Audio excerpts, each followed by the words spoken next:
কবে ছিল উচ্ছ্বাস কিছু শঙ্কায় ভরা বল ছিল প্রেমিকার ঘন নিঃশ্বাস হাসি মুখে ভরা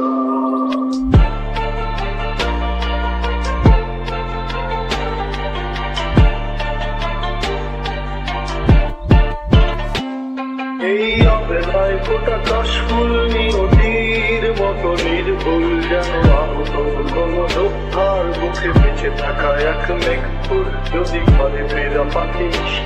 হৃদয়ে ঢেউ ভাঙে যদি হাজিরে নাগরিক ঢেউ অপরাধ মেনে নিয়ে কেউ কেউ যদি সকরাতা হাতে বহুদূর যাও একদিন ঠিকই এনে দেবো হাসি মুখ।